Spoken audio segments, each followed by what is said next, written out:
Welcome to রুচি বাংলা। আজকে আমি নিয়ে চলে এসেছি রেস্টুরেন্ট স্টাইলে গার্লিক মাশরুম পাস্তা তোমাদের জন্য। প্রথমে আমি পেঁয়াজগুলোকে কুচো করে কেটে নিয়ে রসুন ছাড়িয়ে নিয়েছিলাম। রসুনগুলোকে হ্যান্ড প্রেস গার্লিক ক্রাশার দিয়ে ভালো করে ক্রাশ করে নিয়েছিলাম আর কিছুটা অংশ কুচিয়ে নিয়েছিলাম।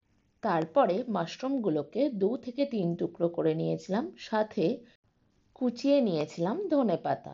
তারপরে প্যানের মধ্যে একটুখানি তেল আর 1 চামচ বাটার দিয়ে ভালো করে গরম করে নিয়েছিলাম। সেই কুচনো রসুনগুলোকে ভালো করে ভেজে নিলাম আর ক্রাশ করা রসুনগুলোকে ঢেলে ভালো করে সটে করে নিয়েছিলাম।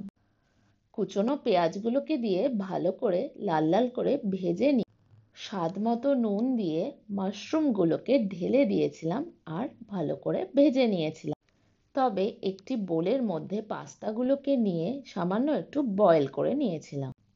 তবে মনে রাখতে হবে, পাস্তা বয়েল করার সময় যে ক্রিমি টেক্সচারটা বেরোয় সেটাই কিন্তু এই পাস্তা বানানোর মেন ইনগ্রিডিয়েন্টস। এখানে 1 চামচ পরিমাণে গোলমরিচের গুঁড়ো মাশরুমের মধ্যে ঢেলে দিয়েছিলাম।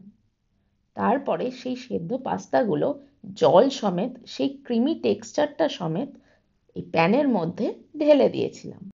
সাথে দিলাম 1/2 কাপ পরিমাণে দুধ আর 2 থেকে 3 চামচ পরিমাণে ফ্রেশ ক্রিম।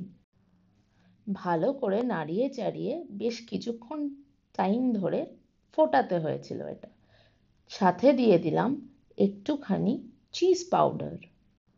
মনে রাখবে, পাস্তাটা যখন সিদ্ধ করবে সেটা শুধুমাত্র 5 মিনিটের জন্য, যাতে বেশি সিদ্ধ না হয়ে যায়। আমি 1/2 চামচ পরিমাণে একটু নুন দিয়ে দিয়েছিলাম, যেহেতু নুনটা একটু কম হয়েছিল।